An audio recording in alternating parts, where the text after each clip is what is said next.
책 읽지 않고 책 책 읽기. 읽기. 책책. 이걸 해주셔야죠. 아, 오늘 되게 안 맞네요. 오랜만에 한 주 오랜만에. 쉬었더니 저 한 주 쉬는데 안 되네요. 네. 다시 한번 해보겠습니다.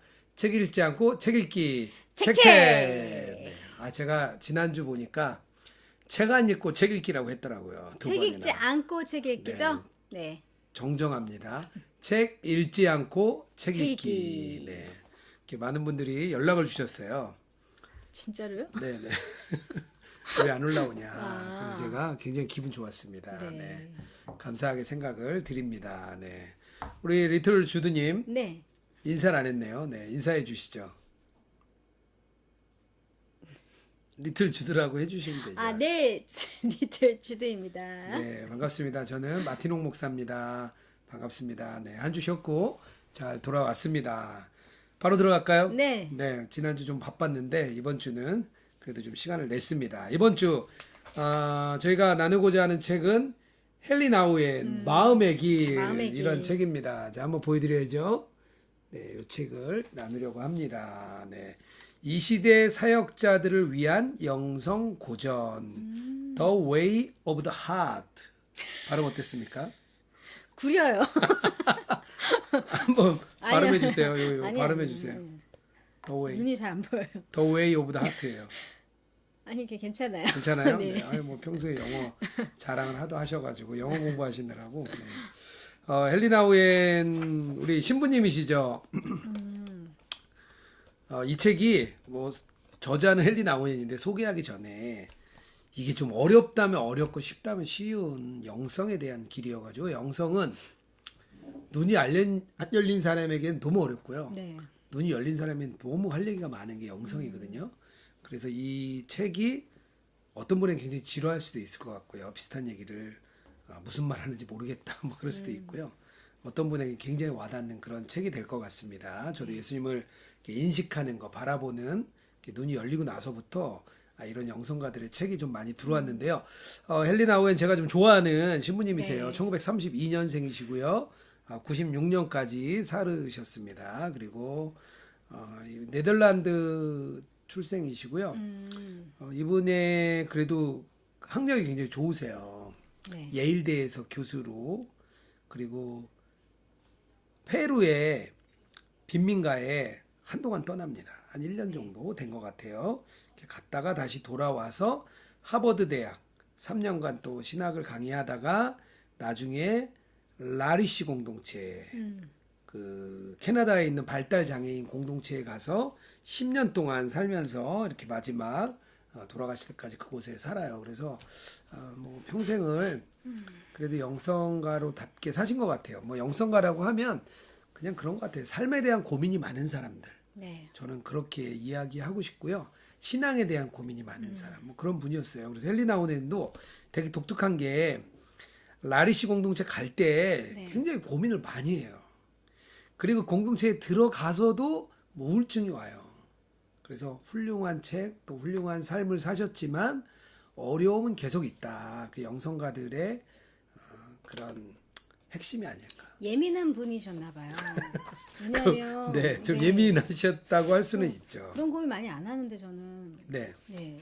저희 가까운 사람을 보면 뭘 할 때 항상 고민을 많이 하는 사람이 보면 예민한 사람이더라고요. 네, 그런 분도 있죠. 하지만 뭐 영성과 예민함을 좀 갖다 그래요? 붙이기는 영성가들이 많이 예민한 싫어하실 수 분이 있기 때문에. 영성에 되게 많이 관심이 있죠. 눈뜨기는 쉽죠. 아무래도 삶에 대한 고민이 많은 분들이 있기 때문에 그럴 수는 있는데 뭐 다 그런 건 아니죠. 그래도 도움은 된다. 네. 먼저 목차를 좀 보면요. 목차는 뭐 이렇게 보시면 돼요. 지도예요, 지도.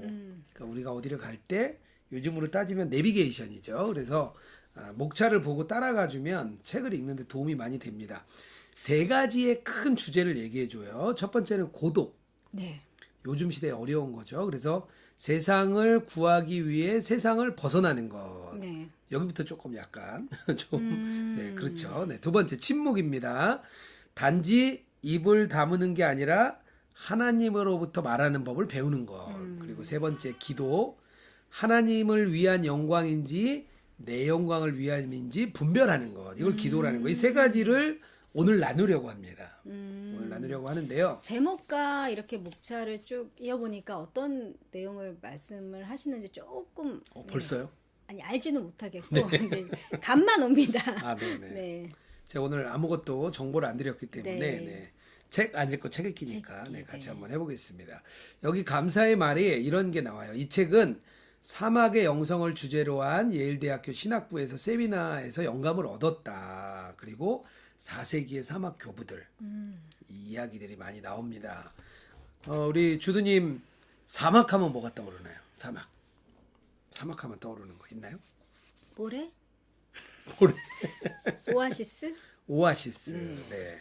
저는 사막하면 저도 그 모래 그 막 땀을 흘리면서 양복을 입은 사람이 막 이렇게 사막을 조닉 걸어가- 아닌가요?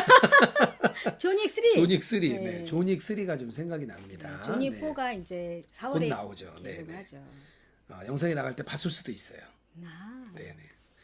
중요한 거는요. 이 책은 1981년에 출간이 됐습니다. 그리고 앞부분에 이런 여는 말에 이런 얘기가 나와요. 시간이 갈수록 어둠은 더 짙어지고 악의 세력은 더욱 노골적으로 활개치고 하나님의 자녀들은 혹독한 시험을 받는 것 같다. 뭐 81년이나 지금이나 뭐 다르지 않은 것 같아요. 네. 비슷한 것 같고요. 그리고 우리 중에 전반적으로 무력감에 너무 익숙해진 사람들 많고요. 네. 피로, 탈진, 실망, 원망, 분노, 권태에 따진 사람들이 많다. 그 지금이랑 똑같아. 예, 삶은- 지금의 진단과 그때의 진단이 다르지 않네요. 아마 4세기 사마귀 교부들도 똑같았을 것 같아요. 인간의 실존은 사실 비슷하거든요. 네. 이 책에서 다루려는 주제가 바로 이것이다. 이렇게 얘기를 하고요. 그 고뇌의 핵심을 어디로 내려가냐? 사막 교부들의 금원집. 그래서 4세기, 5세기의 사막에 특히 이집트에 많이 갔죠. 거기 네. 이제 교부들을 이제 보면서 현대를 살아가는 우리에게 이렇게 중요한 관점을 열어주겠다. 그런 이야기를 합니다. 그러면서 아르세니우스 얘기를 해요. 제가 한번 얘기해 볼게요. 아르세니우스. 네. 궁중에 살았던 아르세니우스가 기도를 해 하나님께. 하나님 저를 구원의 길로 인도하여 주세요. 그랬더니 뭐라고 얘기했냐면요. 세상을 벗어나면 구원을 얻을 것이다. 이렇게 이야기를 들어요. 말씀을 들어요. 그래서 그가 로마에서 알렉산드리아로 갑니다. 그리고 사막으로 들어가서 또 기도해요. 주여 저를 구원의 길로 인도하십시오. 이렇게 기도했더니 그때 음성이 들리는데 뭐라고 얘기하냐면요. 벗어나라, 침묵하라, 늘 기도하라. 이것이야말로 죄 없는 삶의 원천이다. 이런 말씀을 들어요. 여기서 세 가지를 얘기합니다. 벗어나는 것, 침묵하는 것, 기도하는 것. 그래서 벗어난다는 것은요. 고독을 말하고요. 침묵하는 거는 뭐 필수. 네. 영성 사역자들의 필수고요. 그리고 끝으로 소명, 기도하라는 소명이 있습니다. 우리 주두님은 만약에 벗어나야 된다. 그럼 벗어나야 될 곳이 있으신가요? 난 이곳으로부터 벗어나야 되겠다. 있으신가요? 네. 뭔가요? 솔직하게 말해도 돼요? 네.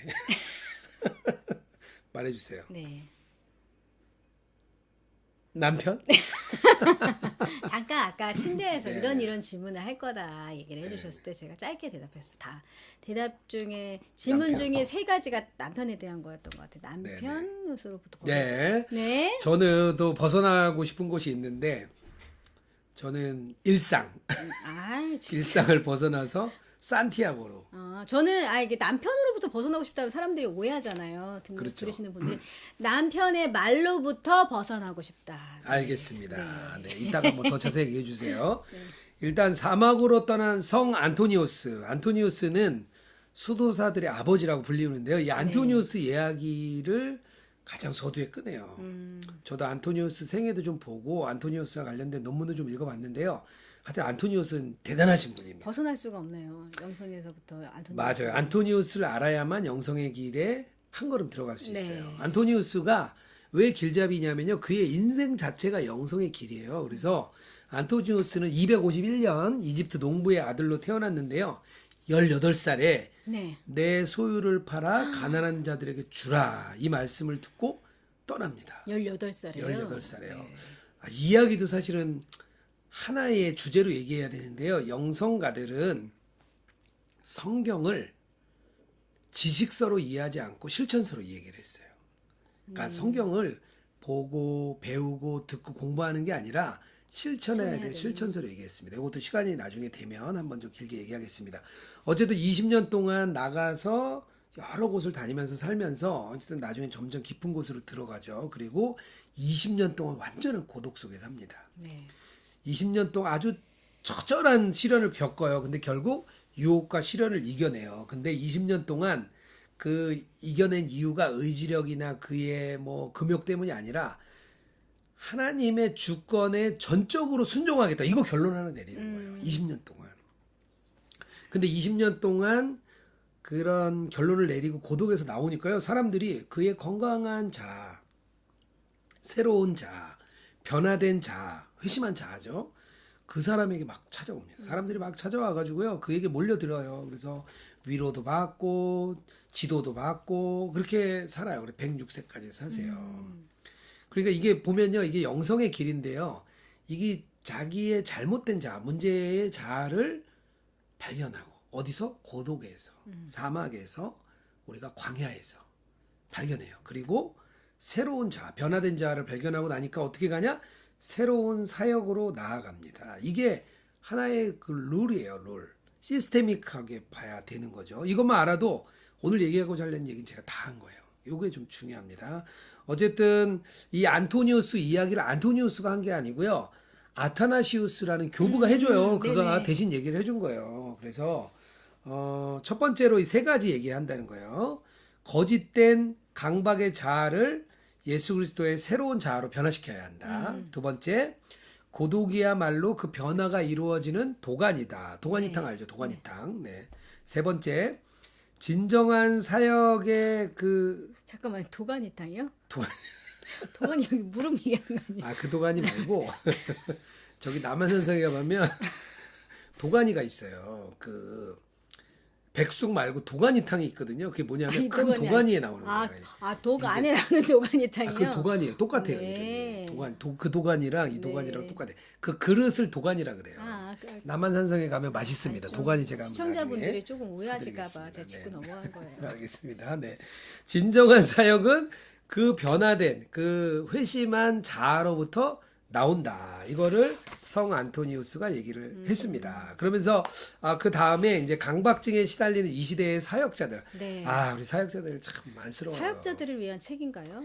그런 건 아닌데요. 뭐 사역자들 동일하게 뭐 세상을 살아가는 사람들 동일할 거라 생각하는데요. 네. 뭐 제가 아무래도 사역자들만의 사역자들을 많이 문제는 만나니까 네. 제가 얘기하는 건데요. 토마스 마튼이 이런 얘기를 해요. 사회를 난파선으로 표현을 해요.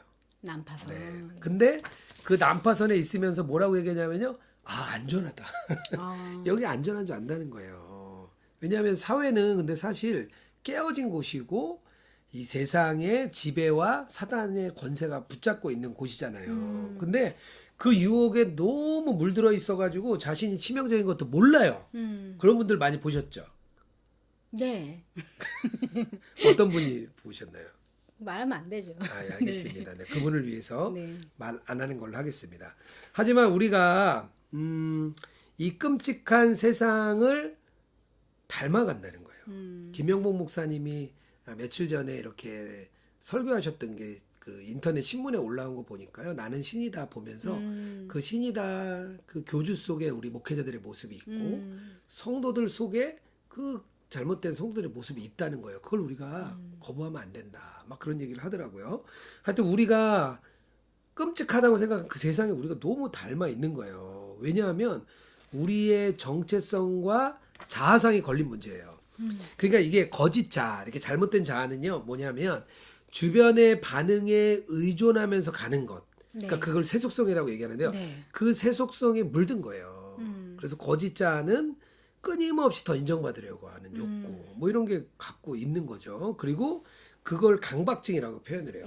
인정받아야 되고, 뭐 예를 들면 요즘에 좀 그런 것 같아요. 교회에 새로 담임자가 오면 네. 목사님 부부도 인정받아야 돼요.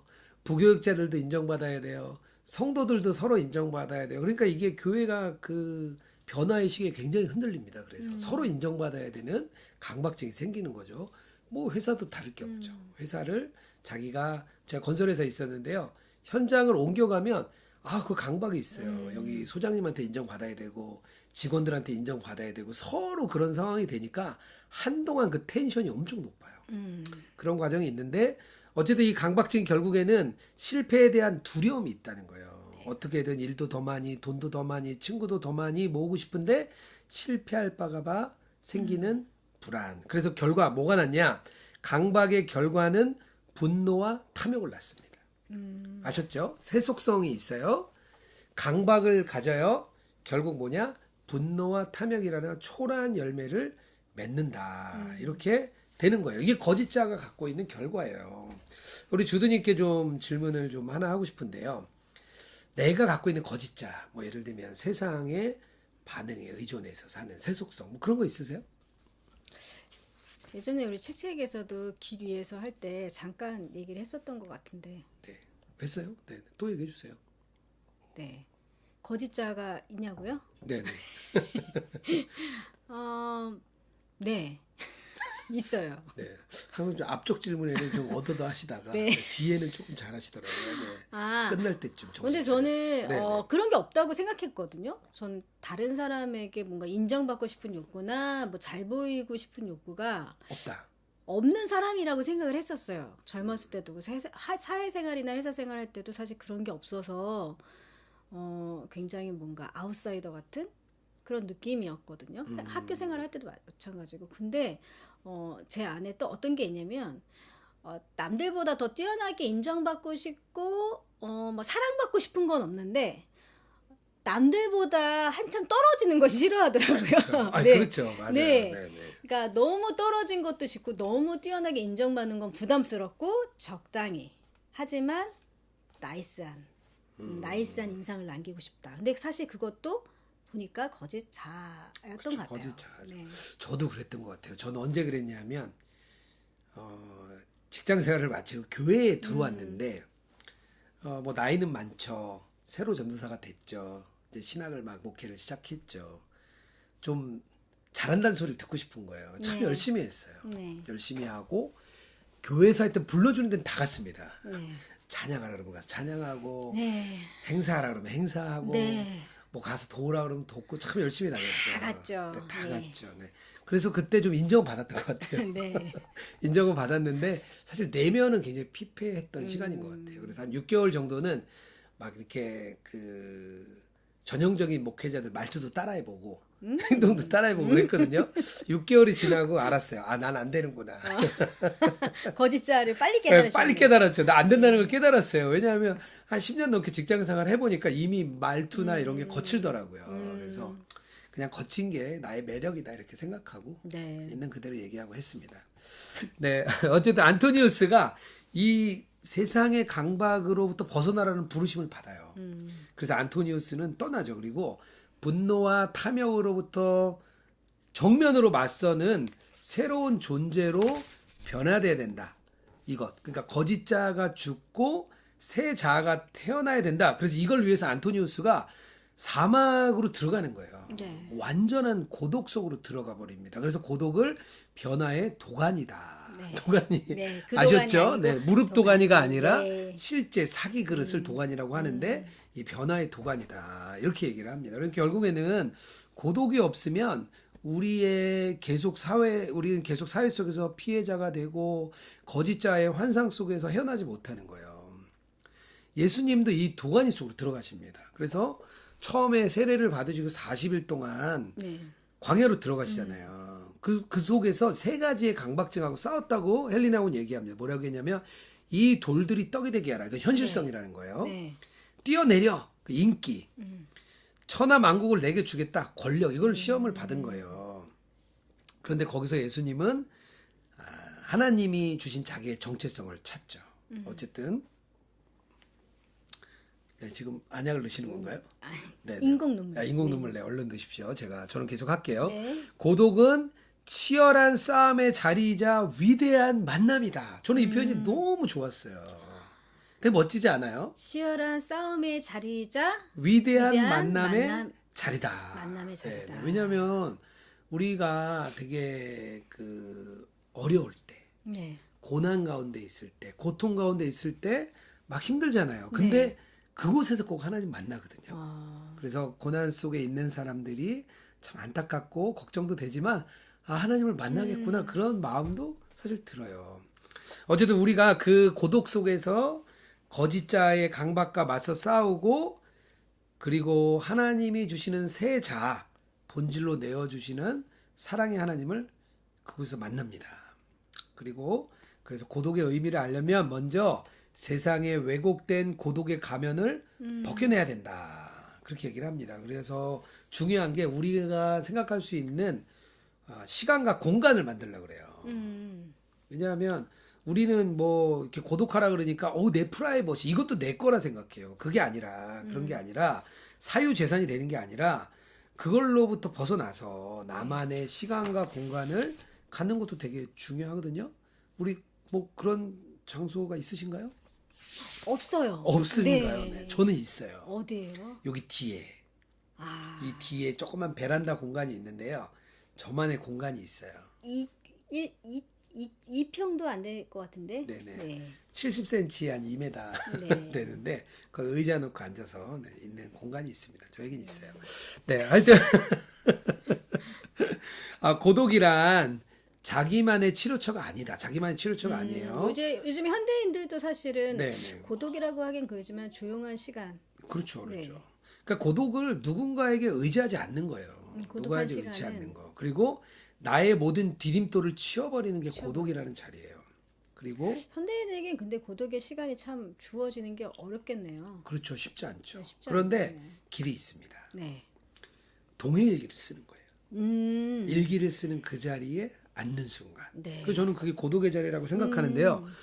그 자리는요, 내가 잘났고 잘되고 이런 거 보는 게 아니라 벌거벗고 무력하고 연약하고 죄 많고 깨어지고 빈손인 나. 네. 그걸 하나님께 드리는 시간이에요. 그러네요. 진짜 생각해 보니까 혼자 나의 자신을 성찰하면서 자신의 모두 민낯을 보고 그렇죠. 네네. 어, 그러니까 자신의 그 두려움과 이렇게 직면하면 우리를 주님께 온전히 자신을 조건 없이 드릴 수 있어요. 네. 그게 사막이 가르치는 지혜입니다. 고독이 가르쳐주는 지혜. 아무것도 의지할 곳이 없으니까 위만 쳐다보는 거죠. 네. 그래서 진정한 싸움은 밖에 있는 게 아니라 내 안에서 그리스도와 온전한 만남 속에서 있는 거예요. 그래서 그리스도와의 만남은 거짓 자, 귀신들과의 싸움이 아니라 우리 내면의 싸움. 네. 내가 다시 나를 보면 내 곁에 있다는 걸 알게 될 거다. 뭐 이런 이야기를 주님께서 우리에게 주시는 거고요. 하여튼 이거를 우리의 삶으로 적용하기 위해서는 우리가 세속의 환경에 살 때 영적 훈련을 잘 못하거든요. 그래서 훈련할 수 있도록 개발을 해야 돼요. 네. 자기만의 광야를 만들어야 됩니다. 그 광야가 없으면 다른 사람에게 복음을 전하다가 자신의 영혼을 잃게 돼요. 그런 영적인 거처가 있으면 점점점 그분을 닮아가는 사역자가 된다고 우리 헬리나운 얘기하거든요. 그래서 자기만의 강야, 케렌시아. 저는 그래서 그 케렌시아가 이제 매일 이제 주님과 만나서 예수동일기를 쓰는 시간. 네. 그 시간에 앉으면 딱 집중이 돼요. 어떤 분이 저에게 질문을 하나 하신 게 있었는데요. 동일기를 쓸 때 주변 사람 의식된다는 거예요. 네. 나는 방도 의식되고 같이 일기 쓰는 사람도 의식되고. 근데 제가 그랬어요. 그 일기 쓰는 시간이 오직 주님께 집중되면 그 시간만큼은 모든 게 다 의식되지 않고 주님만 의식된다. 그때 쓰고 나는 거예요. 그리고 나서 나중에 조금 후회할 때도 있죠. 근데 이 케렌시아가 어떤 장소를 꼭 뜻하는 건 아닌가 봐요. 그렇죠. 꼭 장소만을 뜻하는 건 아니고요.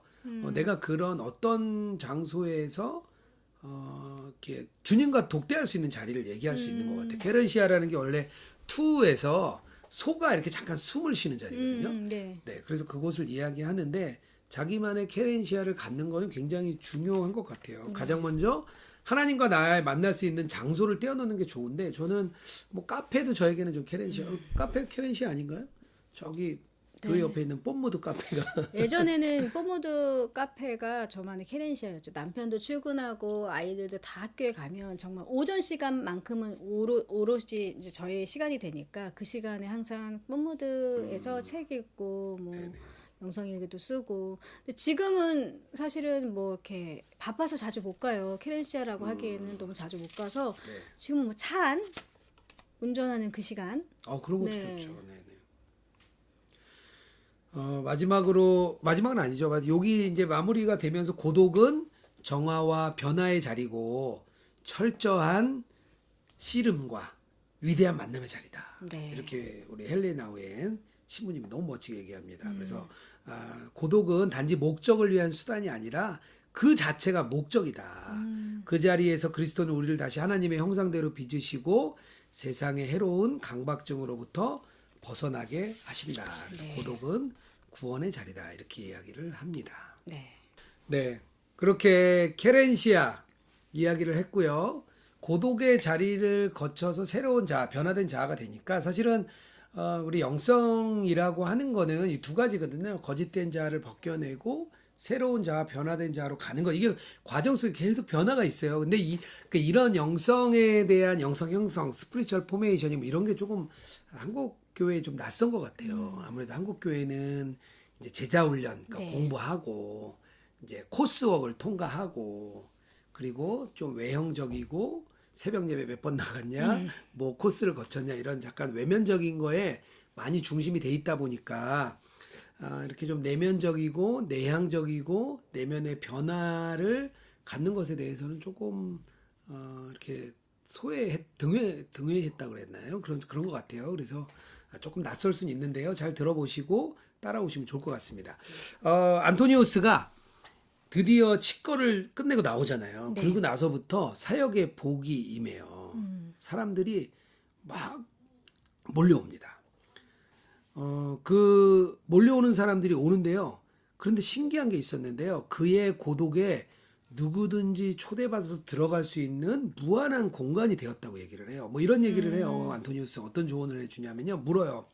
어떻게 하면 하나님을 기쁘게 할 수 있습니까? 이렇게 물을 때 뭐라고 얘기하냐면요. 당신은 누구든 늘 하나님을 바라보십시오. 무엇이든 성경의 가르침대로 하십시오. 어디에 살든 그곳을 쉽게 떠나지 마십시오. 이 세 가지를 지키면 됩니다. 그럼 하나님을 기쁘게 합니다. 이렇게 얘기를 해요. 되게 뭐 간단한 말인데도 사람의 울림이 있는 것 같아요. 그리고 사역과 이 영성이 만나는 지점에 긍휼이 발생한다 그래요. 긍휼. 고독의 열매는 긍휼이고요. 사역의 기초도 긍휼이에요. 왜냐하면 긍휼함을 갖는다는 얘기는 뭐냐면요. 다른 사람에 대한 판단에서 죽는 거예요. 다른 사람을 섬기려면 판단하지 않아야 되거든요. 근데 우리는 사실 판단하잖아요. 저 사람 어떻고, 네. 저 사람 어떻고, 저 사람 어떻고. 저도 아무래도 기술직에 있었다 보니까 사람을 이렇게 좀 능력치로 판단을 잘해요. 네. 저 사람은 토목기술 얼만큼, 건축기술 얼만큼, 기계기술 이런 게 있다 보니까 좀 그런 마음이 좀 있어서 많이 죽이려고 하는데요. 어쨌든 우리의 의미와 가치로 다른 사람을 이렇게 잣대로 재고 판단하는 일을 멈추는 거예요. 그 판단과 평가를 멈췄다는 얘기는 그 사람에게 긍휼을 품었다는 얘기입니다. 우리 주드님은 어떻게 다른 사람에 대한 평가 하십니까? 저는 네, 마음으로는 많이 하는 것 같아요. 근데 겉으로는 이렇게 잘 이야기는 하진 않지만 마음으로는 눈으로 그러니까 마음보단 눈이 빠른 것 같아요. 그렇죠. 저 보이는 평가하게 걸로 되죠, 보이는 눈으로. 걸로 네네. 빨리 많이 평가하게 되는데 사실 그거에 대해서 항상 죽으려고 하죠. 네네. 그러니까 우리의 사역이 대체적으로 그냥 판단으로 뒤덮여 있다는 거예요. 그래서 무의식 중에도 뭐 양호, 중간, 이거 불량, 저분은 좀 안 되겠는데 이렇게 우리가 판단하게 되는데 그런 판단들이 멈춰지게 되는 것. 그게 긍휼한 마음이 생겼다는 거예요. 그러면서 사역으로 깊이 들어갈 수 있다. 맞는 것 같아요. 네네. 긍휼한 마음이 있어야지 판단이 네네. 멈추는 것 같아요. 맞아요. 그리고 나서 어디로 가게 되냐면 인생의 목표가 하나님이 된다. 그렇게 얘기를 합니다. 안토니우스는 하나님께 온전히 집중한 상태로 인생을 마감을 했어요. 그래서 우리 인생의 목표가 인간이 아니라 하나님이 되어야 한다. 이게 고독의 이야기입니다. 고독을 좀 많이 얘기했는데요. 아무래도 고독과 침묵은 다 이어지는 이야기인데 고독이 좀 더 중요한 것 같아서 오래 이야기했고요. 침묵은요. 행동으로 실천하는 고독이에요. 네. 행동으로 실천하는 고독인데 여기 수도 원장 마카리우스라는 사람의 멋진 일화가 있어요. 그래요. 이 수도 원장이 마카리우스가 어느 교회에서 형제들에게 축도하는데 형제들에게 그래요. 형제들이여 피하시오 그렇게 얘기를 해요. 그랬더니 한 장로가 아니 우리 이미 사막에 와 있는데 어딜 더 피합니까? 그렇게 물어요. 그랬더니 그 마카리우스 원장이 뭐라고 얘기냐면 자기의 입술을 가리키면서 이 입에서 피하십시오. 이렇게 얘기를 해요. 그리고 자기는 독방에 들어가서 문 닫아요. 그래서 침묵은요, 고독을 실현하는 길입니다. 그리고 사막 교부들은 침묵을 통해서 하나님께 이르는 가장 확실한 길이다. 이렇게 칭송을 했습니다. 그래서 마카리우스의 명언을 꼭 기억해야겠네요. 네, 멋있죠. 형제여 피하십시오. 네, 네. 알겠습니다. 좋은 네. 가르침 감사합니다. 그래서 침묵은 하여튼 영적인 훈련에서 없어서는 안 된다. 네. 그리고 고독의 자리를 가져갈 수 있는 휴대용 골방이다. 뭐 이렇게 표현을 해요. 침묵을. 어느 곳에서나 침묵할 수 있잖아요. 어느 곳이나 고독으로 들어갈 수 있다는 거예요. 왜냐하면 세상은요. 말이 너무 많아요. 세상은 아주 홍수죠. 홍수에 차여져 있고 어디를 보나 날 사용해라, 날 가져라, 날 사라, 내 냄새를 맡아라, 만져라, 입 맞춰라. 뭐 하여튼 뭐 아우성인 거예요. 네. 우리 뭐 TV 틀면 특히 홈쇼핑 그런 거 있잖아요. 네. 홈쇼핑에서 계속 그런 얘기를 하잖아요. 그리고 설교자들 네. 매주 설교를 하죠. 여러 번. 그리고 교인들은 변하지 않으면 말이 그런 거지 뭐. 왜냐면 말씀은 계속 전하는데 교인들이 변하지 않아요. 그러면 그냥 말은 그런 거야. 이렇게 생각할 수 있다는 거예요. 그리고 정치가와 사업가들도 많이 연설을 하고 하는데도 불만하고 말과 행동이 많이 다르다. 그 얘기도 헬리나 오웬이 하고 있습니다. 어쨌든 침묵에는 신비가 있는데요. 순례 자체가 침묵이라는 거예요. 우리 나중에 산티아고 가면 우리 침묵으로 며칠 좀 걷죠. 뭐. 어우 진짜요? 네, 전 침묵하면서 걷는 거 좋아합니다. 네, 네. 네. 하여튼 사막의 교부들은 침묵이 하나님 나라를 내다보는 최선의 길이다. 왜냐하면 말이 죄를 낳는다 그랬어요. 말이 자꾸 말을 하다 보면 죄를 낳는데요. 말은 우리를 세상 사회에 끌어들인다. 그리고 세상과 얽매이게 한다. 이런 얘기를 합니다. 저도 가끔 그런 생각이 좀 들어요. 내가 너무 말을 많이 했다. 일기에다가 저녁에 주님 오늘 제가 말을 너무 많이 했습니다. 주님 죄송합니다. 막 그런 얘기하고 어떤 분에게는 이제 뭐 이런 조언을 좀 권할 때 나름대로 기도하고 많이 기도해 보고 이렇게 권했는데 나중에 집에 들어와서 괜히 얘기했다. 그런 생각을 많이 해요. 어쨌든 첫 번째 이제 그 침묵에 대한 이야기를 했고요. 침묵에 또 긍정적인 이야기가 있는데요. 침묵은 내면의 불을 간직해 준다는 거예요. 네. 신앙의 내적 열기를 간직해 준다. 그래서 내적 열기는 우리 안에 계신 성령의 생명이다. 그래서 침묵이란 우리 안에 있는 하나님의 불을 잘 간수하고 늘 살려두는 훈련입니다. 네. 이렇게 얘기를 합니다. 어떻게 침묵에 대해서 어떻게 생각하십니까? 뭐 긍정적인 침묵, 이거 가둬놓는 거 어떻게 생각하세요? 제가 사실은 결혼하기 전에 되게 말이 없는 사람이었거든요. 그렇죠. 말이 없었죠. 네, 말이 없는 사람. 맞아요. 너무 말이 없는 사람이었는데 어쩌다 보니까 살다 보니까 말이 많아진 내 자신을 볼 때, 그리고 말을 함으로 인해서 실수를 하는 자신을 볼 때 되게 괴롭더라고요.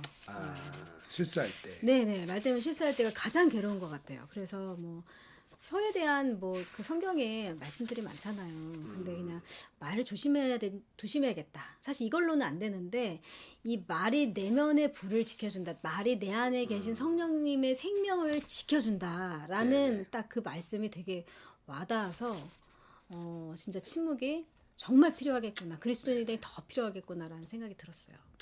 네. 그리고 이제 세 번째로 침묵이 드러낼 때 세 번째 방식이 있는데요. 우리에게 말하는 법을 가르친대요. 오히려 침묵이 침묵을 오히려. 통해서 말하는 법을 가르친다는 거예요. 침묵에서 나와서 침묵으로 돌아가는 말은 열매를 맺는다. 어렵네요. 이해 안 되세요? 저하고는 저는 좀 말이 좀 그래도 많은 편은 아니지만 있는 편이라 네. 네, 조금 그런 이런 얘기도 해요. 설교할 때 대부분은 설교하는 사람에게 시선이 집중되잖아요. 그런데 청중의 시선을 강단에서 각자의 마음으로 서서히 옮겨놓을 수는 없을까? 그리고 우리 마음에 있는 침묵을 드러낼 수 없을까? 왜냐하면 거기가 우리의 마음이 안전하게 거하는 곳이거든요. 근데 왜 침묵하기 어려울까요? 주수님 어떻게 생각하세요? 왜 침묵이 어려울까요? 뭐 그러게요. 왜 침묵이 어려울까요? 왠지 말을 안 하면 뭐 안 될 것 같지 않아요? 말을 안 하면 불리해서? 불리하면 불리할 것 답답하잖아요. 뭐가 안 될 것 아, 같고. 네. 아, 가서 얘기해야 되는데 막 이렇게 얘기하잖아요. 미안해 조바심, 네, 조바심도 생기고. 조급함. 오히려 침묵해서 잘 됐던 적 있나요? 침묵이 말이 없어서 남편 마음에 들어한 거? 그렇죠. 또 네. 이렇게 부부 간에 좀 관계가 틀어졌을 때 말이 없으면 오히려 이렇게 반대편이 사과하게 되고. 아, 그렇지 않나요? 그것도 좀 있죠. 그런 건 별로 없었던 것 같아요. 알겠습니다. 네. 넘어가서 네. 친목과 그럼 공동체 운영을 어떻게 하냐. 사회가 워낙 사실은 뭐 오락, 재미 이런 거 몰두하잖아요. 그러다 보니까 뭐 사역자들도 뭐 많은 교회에서도 그런 것에 이제 좀 참여하고 싶은데요. 하지만 우리가 할 일은 오락의 반대라고 얘기를 해요. 우리의 역할은 사람들을 도와서 숨겨져 있는 그 하나님의 임재 속으로 들어가도록 그러니까 능동적으로 하나님의 임재 속으로 들어가도록 해야 된다. 그래서 교회를 운영할 때 네. 어떻게 하면 사람들을 바쁘게 할까? 이게 그게 아니라 어떻게 하면 바빠지지 않게 만들까? 왜냐하면 너무 바쁘면 침묵 속에서 하나님이 말씀하신 음성을 들을 수 없다는 거예요. 그래서 사역의 운영은 여백을 창출하고 그 여백 속에서 교제가 되고 공동체가 될 수 있도록 해라. 진짜 사역자들에게 필요한 부분이네요. 네. 그렇죠. 네. 우리는 오히려 좀 뭔가 좀 바쁘게 하는 게 맞다고 생각하는데 실제로는 오히려 좀 시간을 많이 내어드리는 게 좋은데 뭐 교인들도 바쁘지만 사실 가장 바쁜 게 사역자잖아요. 그렇죠. 사역자들도 네. 또 바쁘죠. 성도들을 바쁘게 하려고 바쁘죠. 자기도 바쁘고. 네. 아유, 네. 그렇습니다. 네. 바쁘지 않게 해라. 혹시 목회자들 들으시면 네. 헬리 나올 내내 이야기를 좀 들으시면 네, 좋을 것 같습니다. 침묵에 대해서 넘어가서 마지막으로 기도에 대해서 들어갈 때 첫 번째 소제목이 와서 안식하라. 기도를 얘기하는데요. 와서 안식하라고 얘기하는데 왜냐하면 고독과 침묵은 이렇게 끊임없는 기도와 떼어놓을 수 없다는 거예요. 네. 고독은 주로 분주한 일가에서 벗어나는 것, 침묵은 시끄러운 환경에서 벗어나는 거예요. 그런데 자칫하면 둘 다 자기 중심적인 형태의 금욕이 될 수 있습니다. 네. 그래서 원래 고독과 침묵은 기도를 위한 것이라고 사막의 교부들은 생각을 했어요. 그래서 고독할 때 혼자 있는 게 아니라 하나님과 같이 있는다. 네. 침묵할 때는 말을 안 하는 게 아니라 하나님의 음성을 듣는다.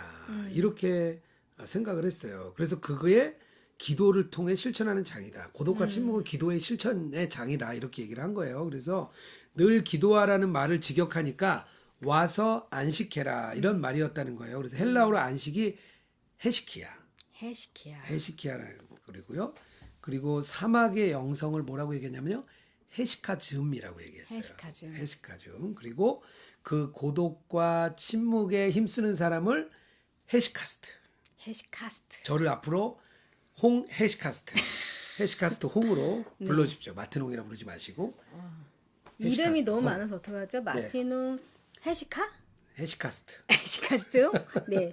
네, 마티농 또 하나 더 있어요. 제레미야스. 제레미야스. 그다음에 에스라도 있었어요. 에스라 네. 헤시카스트. 네. 네, 이렇게 불러주십시오. 어쨌든 헤시카스트의 기도는 그 사람들의 기도는 안식의 기도라고 얘기를 해요. 왜냐하면 갈등이나 고통이나 부재한 상황이 아니라 일상 속에서 아무리 힘들어도 주님 안에서 누리는 안식이에요. 저도 아침에 일어나서 꼭 주님 바라보고 이렇게 주님 안에 거하는 시간 같거든요. 그냥 네. 예전에는 막 기도를 했어요. 네. 기도 제목에 기도 노트 펴놓고 1번부터 뭐 한 80 몇 번까지 써놓고 누가 얘기하면 기도 제목 85번을 적어놓겠습니다. 적어놓고 1번부터 기도하고 어떤 날은 지루하니까 뒤에부터 기도하고 네. 막 이렇게 했는데 요즘에는 그냥 이렇게 주님 생각하고 주님 바라보고 주님을 계속 묵상해요. 그러다가 떠오르는 거 있으면 기도하고 이렇게 하는 좀 방식을 좀 바꿨는데 저한테는 굉장히 좋은 것 같아요. 네. 사막의 교모 테오도라 이분이 한 얘기가 있어요. 뭐라고 얘기했냐면요. 평안히 살려고 하면 즉시 마귀가 찾아와 권태감과 두려움과 악한 생각을 통해 너희 영혼을 짓누르는 것을 알아야 된다. 네. 그리고 깨어 있으려면 이 모든 유혹이 사라진다. 깨어 있으면 이 모든 유혹이 사라진다. 이렇게 얘기를 했고요. 기도를 우리가 주로 머리로 하는 기도 그렇게 활동으로 보고 있어요. 그러니까 머리의 활동으로 보는 거죠. 그런데 해시카스트들은 마음의 기도를 했다는 거예요. 이 두 가지를 나누고 오늘 좀 마치면 될 것 같은데요. 머리의 기도는 뭐냐? 그냥 내 쪽에서 하나님께 말하는 거라고 얘기하는 거예요. 근데 이 개념을 가지면 이렇게 돼요. 문제를 아뢰고 답을 구하고 네. 질문을 드리고 응답을 기다리고 인도를 구하고 반응을 기다리고 이게 계속 도는 거예요. 그러다가 어떻게 되죠? 좌절하죠. 네. 다 되지 않거든요. 네. 마치 허공에 말하는 것처럼 이런 거를 이제 일반적인 머리의 머리의 기도. 기도. 그리고 나면 내가 잘못 기도했나? 이렇게 얘기하게 되고요. 마음의 기도는 반대로 테오판이라는 교부가 이렇게 얘기했어요. 기도한다는 거는 머리에서 마음으로 내려가 거기에서 주님의 얼굴 앞에 서는 것이다. 그리고 주님께서는 그대 안에 항상 임재하시고 모든 것을 보고 계신다. 그러니까 예수님 우리 안에 계시고 예수님 우리 안에 오셨잖아요. 그 예수님 우리 안에 계신데 우리가 기도한다는 것은 이 마음에 계신 주님 앞에 선다. 그러면 주님이 항상 임재하고 모든 것을 보고 계시다는 거예요. 그걸 깨닫는 거예요. 그래서 머리에서 가슴까지 이렇게 다 품어서 그 임재 안에 쑥 들어가는 것. 그래서 그 존재. 이거 좀 어려운 얘기인데요. 이것도 존재. 그 자리에 성령님과 만나는 곳. 네. 그러니까 doing이 being이 된다는 표현들 많이 하잖아요. 네. 그래서 그런 기도는 그런 자리다. 그래서 우리가 하는 기도에 대한 생각들을 조금 더 확장시키면 좋지 않을까 싶은데요. 우리 주두님 어떠세요? 머리의 기도와 마음의 기도. 나는 어쩔 쪽입니까? 전 들어보니까 네. 마음의 기도에 가까웠던 것 같아요. 그렇게 훌륭하셨어요? 머리의 기도라고 답하실 줄 알았는데. 아니 저는 문제의 어떤 해결이나 그런 걸 구하지는 않아요. 그러니까 네. 하나님의 뜻이 무엇일까를 항상 구하지 답을 구하고 기다리지는 않았던 것 같아요. 그래서 그렇게 생각하면 머리의 기도는 아닌데 그렇다고 정말 기도할 때마다 하나님의 존재 앞에 선다라는 생각은 또 되게 부족했던 것 같아요. 머리와 마음의 중간쯤? 네. 머리와 마음의 중간쯤. 네. 네. 어디서 1과 2분의 1 뭐 그런 노래가 갑자기 생각이 나네요. 저는 사실 머리의 기도였던 것 같아요. 늘 기도 제목을 적고 그걸 올려드리고 응답을 구하고 늘 그랬던 것 같아요. 근데 마음의 기도로 많이 좀 넘어가는 중간이 아닌가. 그래서 조금 요즘에 마음의 기도로 많이 저랑 왔어요. 똑같네요. 중간이고요. 저는 마음의 기도로 조금 더 많이, 왔습니다. 네. 더 많이 이쪽으로 네. 기울었다. 이렇게 봐주세요. 네. 네. 자, 마지막으로 마음의 기도의 세 가지 특성이 있습니다. 네. 요건 좀 기억해 놓으시면 네. 좋을 것 같아요. 마음의 기도는 짧고 단순한 기도문을 통해 자랍니다. 짧고 단순한 기도문을 통해 잘한다. 네. 뭐 주여 도와주시옵소서. 네. 주님 바라봅니다. 뭐 이런 자비를 베푸십시오. 뭐 옛날에 있었죠. 마음의 기도는 끊임없는 기도다. 끊임없는 기도다. 끊임없이 기도하는 거예요. 네. 마음의 기도는 모든 것을 포괄한다. 모든 것을 포괄한다. 어려운가요? 마지막에 좀 어렵죠. 네. 근데 하여튼 모든 것을 포함한다는 것은 각자 이해하세요. 네. 자, 마지막으로 하나 질문하겠습니다. 기도에 대한 마음이 바뀌셨나요? 네. 항상 기도에 그런 눌림 네. 같은 게 있어요.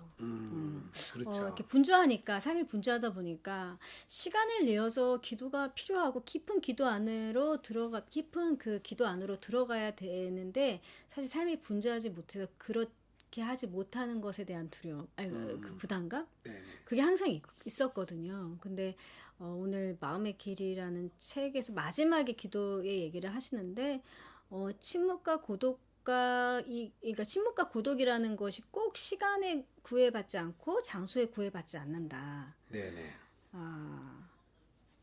그 얘기를 들으니까 기도도 마찬가지로 시간과 장소에 구애받는 게 아니라 잠깐이라도 진짜 내가 주님의 존재 앞에 서 있고 주님이 내 안에 계시고 내 안에 계시 항상 제가 어디 가나 주님께서 함께 하시잖아요. 근데 그 순간 정말 주님 앞에 서서 주님께 짧게나마 진심으로 읊조리는 기도가 기도야말로 주님께서 원하시는 기도고 기뻐하시는 기도고 정말 그게 주님과 함께하는 거고 동행하는 거고 그러니까 기도의 삶이 그 동행의 삶이구나. 동행의 삶이 꼭 기도의 삶이구나라는 깨달음이 되었던 것 같아요. 네네. 저도 마지막으로 이렇게 우리 들으시는 분들에게 권해드리고 싶은 것은 예수동의 일기를 꼭 써라. 써봐라. 왜냐하면 고독과 침묵으로 들어가는 길이다. 네. 저는 좀 그렇게 생각을 하거든요. 사실은 이제 보통은 사람들이 어떻게 생각하냐면요. 뭔가 하나님에 대해서 눈이 열리고 뭐 이렇게 뭐가 된 다음에 그렇게 되면 이제 수련을 들어가는 거라고 생각을 하는데요. 그 에바그리우스라는 초대 교부는 먼저 수련을 통해서 네. 갈망이 있는 사람은 수련, 그래서 뭐 그때 프락티케라고 얘기하는데요. 수련을 통해서 시간이 지나면 하나님을 인식하게 되고 바라보게 되고 또 동행하게 된다. 뭐 그노스티케라는 표현을 쓰는데요. 오히려 훈련을 통해서 주님의 깊은 임재 속으로 들어가는 거예요. 예수님과 동행하는 길은 좀 어렵지만 꾸준하게 매일 훈련을 해보면 들어갈 수 있는데요. 침묵과 고독, 요즘 현대인에게 참 어려운 일인데 예수동의 길을 쓰는 그 순간, 그 자리에 앉는 순간 고독의 자리, 침묵의 자리, 주님을 만나는 자리, 주님의 이야기를 듣는 자리가 되거든요. 그래서 이 훈련 속으로 들어가 보면 이 마음의 길, 오늘 우리 헬리나 우엔 신부님이 얘기한 이 마음의 길을 걸어갈 수 있지 않을까 그렇게 생각합니다. 네. 네, 우리 끝내기 전에 리틀주드님 마지막으로 한마디 더 하실 수 있나요? 너무 좀 앞에 좀 얻어다 하신 것 같아서 제가 좀 기회를 드리고 싶습니다. 늘 얻어다 하죠. 네. 네. 헬리 나우엔 책을 한 번도 읽은 적이 없었어요. 그래요? 그러니까 네네. 처음에 책을 막 읽기 시작했을 때쯤에 영성에 대한 약간 편견이 있어서 영성책은 많이 안 읽었죠. 네, 피했던 것 같아요. 근데 요즘에 어떻게 하면 내가 아는 것을 내가 살아낼 수 있을까 이런 고민들이 저뿐만이 아니라 여러분들이 많은 분들이 가지고 그렇죠. 계시더라고요. 네. 그리스도인이라면 이 땅에 사는 그리스도인이라면 어떻게 내가 알고 있는 것을 내가 살아낼 수 있을까? 근데 영성이 그런 어떤 인사이트를 주고 진짜 영성을 알고 또 영성을 실천하는 게 굉장히 중요한데 여태까지 한 번도 헬리 나우의 책을 읽지 못했다는 것이 좀 미안하네요. 네네. 헬리한테. 네.